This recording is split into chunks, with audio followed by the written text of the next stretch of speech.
그러니까 연인 관계라는 게 서로 바라보는 쪽이 같아야 돼요. 근데 두 분 다 결혼 생각이 없잖아요. 그러니까 상대방도 그렇게 아쉬움 없이 놓을 수 있는 거고요. 미래가 없다면요, 받아들이셔야 돼요. 사연 먼저 읽어볼게요. 제가 지니짠 만 32살 자영업, 불같은 성격, 징징대고 지적하는 잘 사시는 편이고요. 남자친구분은 10살 연상의 자영업을 하시고 일밖에 모르며 사사건건 지적하는 스타일, ENTJ, 가정 환경은 우리 집보다 더 잘 삶. 21년 3월 2년간의 남친의 매달림으로 연애 시작. 사귀는 내내 오빠의 지적질과 무관심에 자주 싸움. 나는 할 말하는 스타일이라 잔소리를 엄청 뭐라고 와. 남친은 그만 잔소리하라고 하면 끝까지 잔소리했음. 남자친구 헤어지는 통보, 그리고 바로 차단을 당했었고, 차단 풀어달라고 사정을 해서 전화만 차단 풀어주 이별하려고. 그때 만나는 날짜 정할. 이수는 12월 말 잠시 만나서 이야기하고 헤어지자고 했지만 내가 매달림. 원래 여행 가기로 한 날이라 내가 마지막으로 이별 여행 가자고 해서 이별 여행 가. 3박 4일 제주도 여행에서 마지막 날 하루 종일 매달림. 남친 지침. 남친이 연락하지 말고 기다리면 내가 조금이라도 생각나면 돌아오겠다고. 나보고 시간 낭비하지 말고 너도 좋은 사람 있으면 만나라고 와. 연락하면 차단하겠단 말에 연락 안 와. 물건 줄게 있어서 만나. 또 매달림. 25년 2월 할 수 있는 건 다 했기에 안 되겠다 싶어서 마지막 방법을 씀. 헤어지면 헤어지는 거지 하고 오빠 잊었다고 난 잘 지내고 있고 오빠도 잘 지내라 하고 알려준 방법 씀. 좋습니다 여러분들. 제가 이 사연을 선택한 이유가 있어요. 왜냐면 표본이 저한테 재회 상담을 오시는 분들의 여성분들의 70%가 다 이런 패턴이에요. 간단하게 조금 설명을 드릴게요. 10살 네. 차이잖아요. 그죠? 네. 10살 차이. 그리고 상대방은 일밖에 모르고 지적하는 스타일. 가뜩이나 남성적인 사람에다가 10살이나 많잖아요. 그러면 네. 지배욕도 강하고 훨씬 가르치려고 할 수밖에 없어요. 심지어 집도 잘 살고요. 이런 성향을 파악하는 게 정말 중요해요. 원점으로 돌아와서 마지막에 어떻게 이야기를 하셨어요? 그냥 내가 달라지고 있는 모습 보이지 않냐고 그렇게 얘기하면서 노력을 많이 했거든요. 이 만나면서 한 5kg 정도 찐 것도 이제 빼고 뭐 책도 읽고 운동도 하고. 근데 그런 거에 대해서 어필을 하니까 네가 노력하는 모습은 보이지만 아직까지는 내 마음이 돌아갈 순 없다라고 하더라고요. 근데 12월에 왜 이별 통보를 한 거예요, 남자친구가? 네. 골프를 배우기 시작했는데 골프를 하면서 일 욕심도 많고 뭐 누구보다 골프를 쳤을 때 잘하고 싶으니까 잘 안 됐나 봐요. 그래서 하루 종일 골프 얘기를 하면서 징징대는 거예요. 근데 그거를 이제 몇 주 듣다 보니까 그만 얘기하라고 했는데 나이가 어린 나이가 아니잖아요.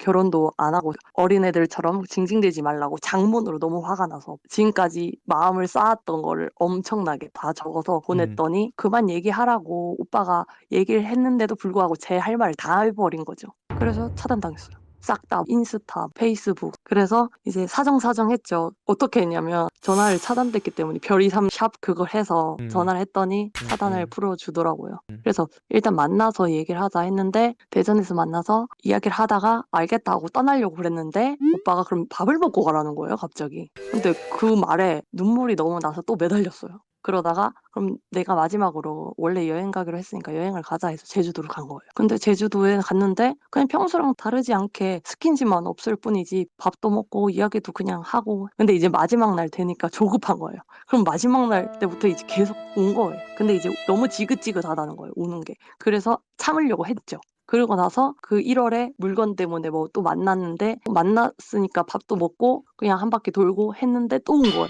이제 오빠는 이제 만날 때마다 노이로제 걸릴 것 같다는 거예요. 힘들어 너가 하니까 나도 죄책감 들고 내가 나쁜 사람 되는 것 같고 좋은 사람 있으면 만나라고 막 이런 식으로 얘기를 하길래 알겠다 해서 연락을 한 2, 3주 안 하다가 어제 아로즈님이 장문으로 어떻게 해야 되는지 동영상 이런 거 보고 그대로 써서 그대로 보냈어요. 근데 제 기준에서는 너무 약해요. 제가 상담을 할 때 저는 어떤 식으로 상담을 하냐면요. 상담 전에도 이제 안내하는 문구가 있는데 제가 정답이라는 형태로 상담을 안 하려고 해요. 예를 들면 내가 엄청 극단적인 다이어트를 해요. 하루 3끼를 다 단백질 쉐이크만 먹어. 근데 이거를 살을 빼야 되는 어떤 고도 비만 환자한테 똑같이 따라하세요라고 할 수 있어요? 아니라고. 네. 그 사람의 체질이나 평소 식습관이나 그거에 따라서 다이어트를 코칭해야 되잖아요. 제 상담 철학은 무조건 맞춤형인데 이 사연은요. 절대로 맞춤형이 아니라 제 방식을 고집해야 되는 사연이에요.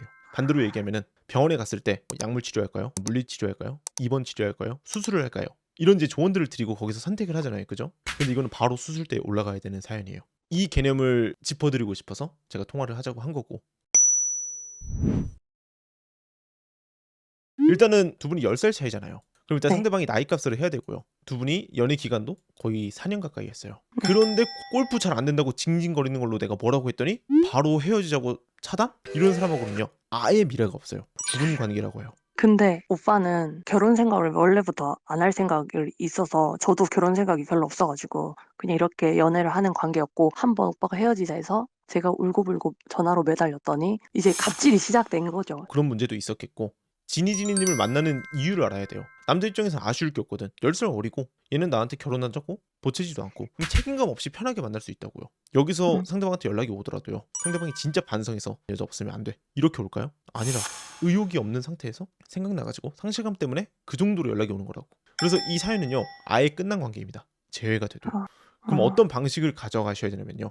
이 사람과 미래를 그려야겠다. 그런 마인드가 아니라 지금 지니님이 나 결혼 생각 없는데 그냥 이 사람 나쁘지 않고 그래서 이 사람과 관계를 이어가는 정도로 만족할 거야. 나는 이 사람과 그냥 사귀는 것 자체가 목적이다라고 하면요. 시간만 갖고요. 다음에 연락이 왔을 때도 상대방 자존심 건드리지 말고 그냥 받아서 사귀세요. 그러니까 연인 관계라는 게 서로 바라보는 목적이 같아야 돼요. 근데 두 분 다 결혼 생각이 없잖아요. 그러니까 상대방도 그렇게 아쉬움 없이 놓을 수 있는 거고요. 미래가 없다면요.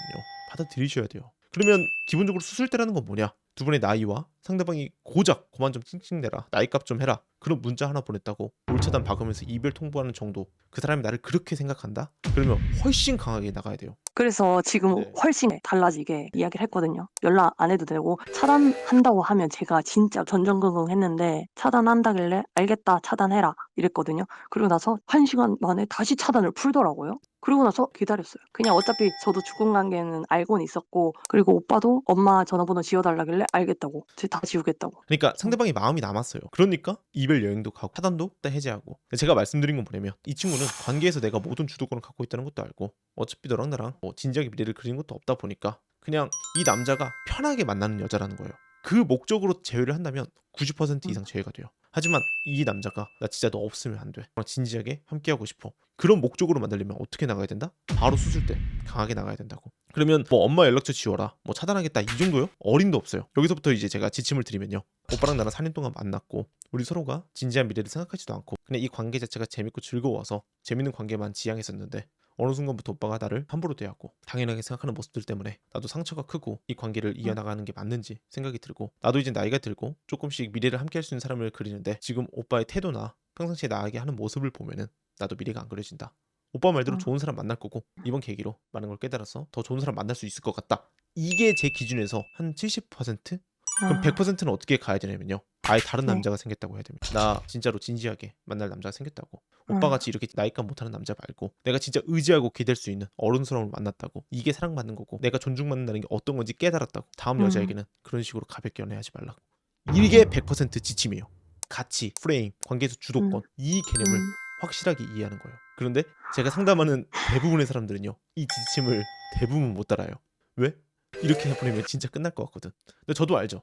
그래서 제가 이런 지침을 좋아하지 않아요. 아까 말씀드렸다시피 통원 치료할까요? 물리 치료할까요? 이거를 내담자의 상태나 재회 가능성을 보고 제가 맞춤형으로 컨설팅을 하는데 이거는 뭐다? 무조건 수술대에 가야 돼요. 그래서 여기서 더 강하게 나갈 거면요. 이런 지침을 추가. 예를 들면 최소 3주에서 4주. 왜냐면 그 정도 기간이면 새로운 사람이 생길 수 있는 합리적인 기간이잖아. 그 정도쯤에 문자를 보내거나 아니면 추가로 문자를 보내는 건 조금 없어 보인다라고 생각한다면 진짜 다른 사람 만나고 새 출발하는 모습을 사진으로 엄청 티를 내셔야 돼요. 그리고 상대방한테 연락이 왔을 때도 최소 두세 번은 무시하거나 찾아오게 만들어야 돼요. 어중간하게 받아주면 죽어도 안 됩니다. 왜? 모든 게 뽀록 나요. 아무튼 제가 드릴 조언은 여기까지고 질문 주시면은 답변 드리고 상담 마무리할게요. 연락 올까요? 일단 이틀밖에 안 됐긴 했는데 그렇게 말한 지. 100% 와요. 근데 왜 100% 오는지는 뭐 이전 연애 패턴, 미련이 보이는 것들, 그러니까 차단 풀거나 이별 여행도 가거나 그리고 예측이 깨져요. 상대방이 진짜 헤어지고 싶었던 것도 아니고요. 그리고 매달리던 사람이 이렇게 끝내면 두려워지고요. 그리고 상대방이 남성성이 강해서 되게 성격이 급하고 참을성이 없거든요. 그래서 저는 맞아요. 연락이 올 확률은 거의 100%라고 생각을 하지만 그게 뭐다? 떠보거나 본인 자존심 내세우면서 한번 간보거나 이 정도라는 거죠. 잘 대처하세요. 정말 많은 조언과 힌트를 드렸으니까 또 많은 분들에게 정말 좋은 표본이 된 것 같아서 저도 정말 감사드리고 다음에 네. 또 연락 오거나 다른 변동사항 있으면 방송에서 한 번 더 이야기해 주세요. 아시겠죠? 네, 알겠습니다. 감사합니다. 편안한 밤 보내세요. 네, 감사합니다.